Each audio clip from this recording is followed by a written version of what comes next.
Ferrari did almost everything right in Belgium. Charles Leclerc attacked at the start. George Russell disappeared from the fight. Ferrari used the virtual safety car perfectly. The pit crew delivered. Leclerc took the lead, and for a few laps, Mercedes looked trapped. Then Kimi Antonelli activated the advantage Ferrari could not defend against. It was not one dramatic engine mode. It was not a hidden button. And it was not a brilliant last-second strategy call. Mercedes had built a car that gained speed exactly where Ferrari became most vulnerable. Every time the circuit opened, Antonelli moved closer. Every time Leclerc defended, the next attack became even more dangerous. Fred Vasseur admitted the truth after the race. Antonelli had the quicker car, and Ferrari was losing to Mercedes on the straights. But that explanation only reveals part of the story, because Mercedes' real weapon was not simply maximum speed. It was the way the car combined acceleration, electrical power, and aerodynamic efficiency into one advantage that Ferrari could delay, but never completely stop.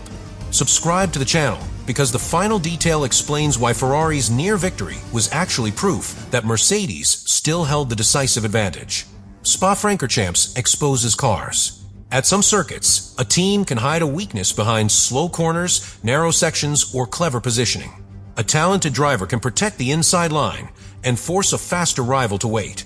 Spa gives that driver fewer places to hide. The track demands commitment through fast corners. It demands confidence under braking. It demands stability as the car climbs, falls, and changes direction through the Belgian hills. Then it asks for something completely different. Pure acceleration. The run from Eau Rouge through Rydillen and onto the Kemmel Straight is one of the most revealing sections in Formula One. The driver climbs at enormous speed, reaches the crest, and then asks the car to release everything it has. Power, electrical energy, rear grip, aerodynamic efficiency. All of it must work together. If one part is missing, the driver feels it immediately. Ferrari knew that before the race started.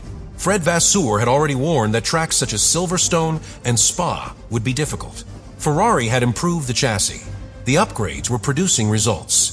The car was becoming more consistent through the corners. But the team still carried a known deficit. Straight-line performance. That weakness had followed Ferrari through the season. It was not enough to make the car slow everywhere. In fact, Ferrari could still look extremely competitive through certain parts of a lap. That was what made the problem dangerous. The car could give Leclerc confidence in the corners. It could allow him to qualify near the front. It could help him stay close enough for strategy to matter. Then the track would open, and the Mercedes would begin taking the time back.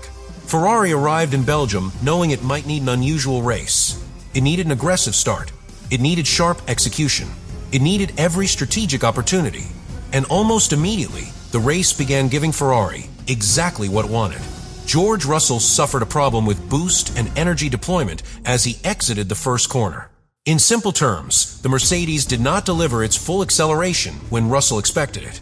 Imagine pressing the accelerator in a road car, expecting an immediate response, and feeling a delay instead. Now imagine that happening while an entire field of Formula One cars is attacking around you. Russell began losing positions. The order became unstable. Then Lewis Hamilton arrived. Hamilton's Ferrari made contact with Russell at the fifth corner. The Mercedes was turned around, and Russell's race ended without points. One of Ferrari's biggest threats was gone.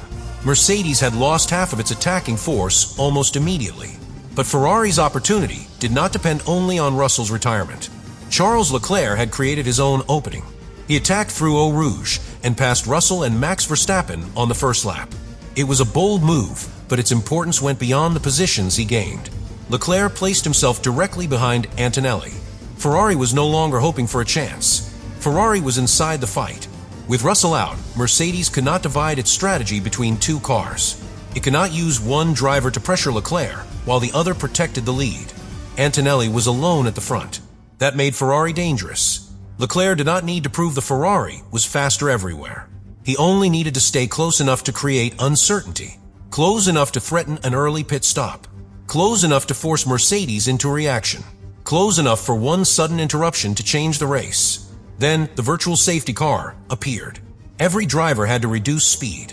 Under normal racing conditions, entering the pit lane costs a large amount of time because the cars remaining on the track continue at full pace. Under a virtual safety car, everyone is moving more slowly.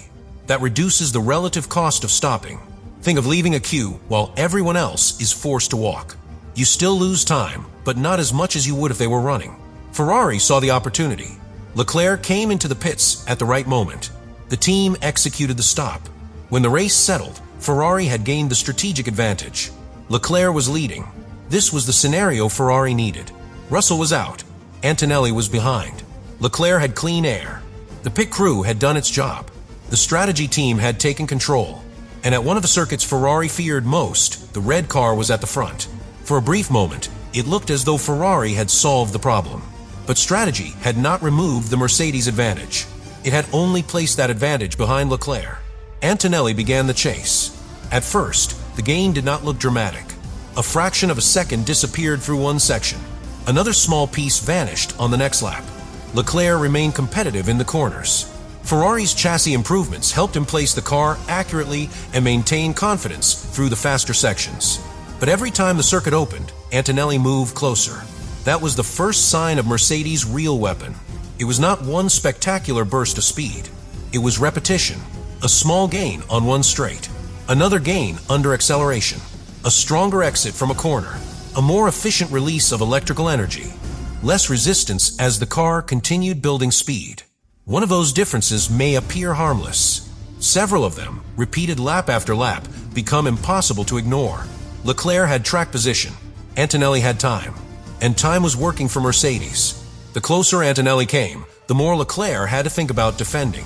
That changed the entire race. When a driver is attacking, he chooses the moment. He decides where to apply pressure. He can preserve his tires, wait for an opening, and force the driver ahead to react. When a driver is defending against a faster car, those choices disappear. The pressure comes from behind.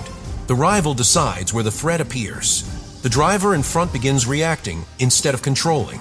That was the position Ferrari had created for Leclerc. He was leading, but he was not free. He had to protect the inside line. He had to manage his tires. He had to use the electrical energy carefully. He had to avoid giving Antonelli a strong run onto the straight. And he had to do all of that without losing the rhythm that had placed Ferrari at the front. That is far more difficult than it sounds. The fastest line through a corner is usually smooth and open. The driver enters from the outside, clips the apex, and allows the car to use the full width of the circuit on exit. A defensive line is different. The driver moves toward the inside to block the rival. That creates a tighter corner. The car may need to slow down more.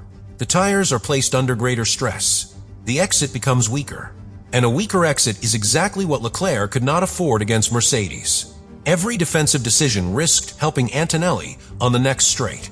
That created a trap. Antonelli moved closer. Leclerc defended. The defense reduced Leclerc's exit speed. The slower exit allowed Antonelli to move even closer.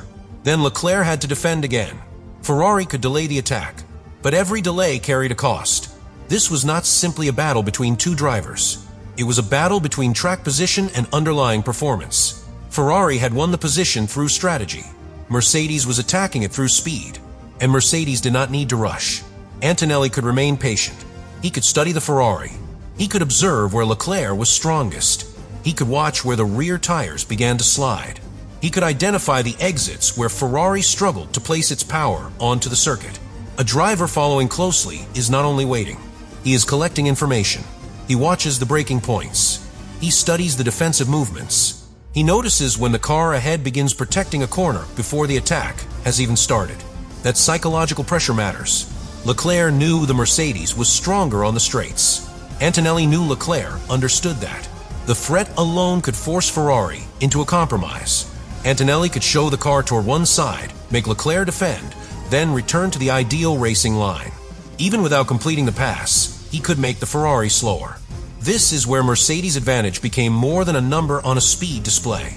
It began controlling Leclerc's decisions. Ferrari could not simply tell him to drive faster. He was already operating near the limit. The problem was not effort. The problem was that the Mercedes created its speed more effectively. Straight-line performance is often described as though it comes entirely from the engine. Sometimes engine power is a major factor, but the complete picture is more complicated. A Formula One car must accelerate efficiently out of the previous corner. It must transfer power through the rear tires. It must deploy electrical energy at the correct moment. and it must move through the air without creating unnecessary resistance. Imagine two cyclists. One may be extremely strong, but sits upright and pushes against the wind. The other lowers his body, creates less resistance, and maintains momentum more effectively. The second cyclist does not need a huge strength advantage. Efficiency does the work. Mercedes appeared to have found a better balance between grip and resistance. Ferrari needed enough aerodynamic load to remain competitive through Spa's corners. That aerodynamic load creates grip, but grip comes with a price. The wings and bodywork push against the air. The faster the car travels, the greater that resistance becomes. Ferrari could reduce the amount of wing and gain straight-line speed. But then Leclerc might lose confidence through the fast corners. The car could slide more. The tires could overheat. The braking zones could become less stable. The team could add more wing and improve the corners. But then the car would become easier to attack on the straights. Every setup decision solved one problem while creating another. Mercedes appeared to manage that compromise more effectively. The car could remain strong enough through the corners, then reduce its losses when the circuit opened. That balance was the secret weapon. Not one hidden component, not one mysterious setting. A complete package that allowed Antonelli to gain in several small stages. The loss may have started at corner exit. If Antonelli could apply power earlier, the Mercedes began accelerating sooner.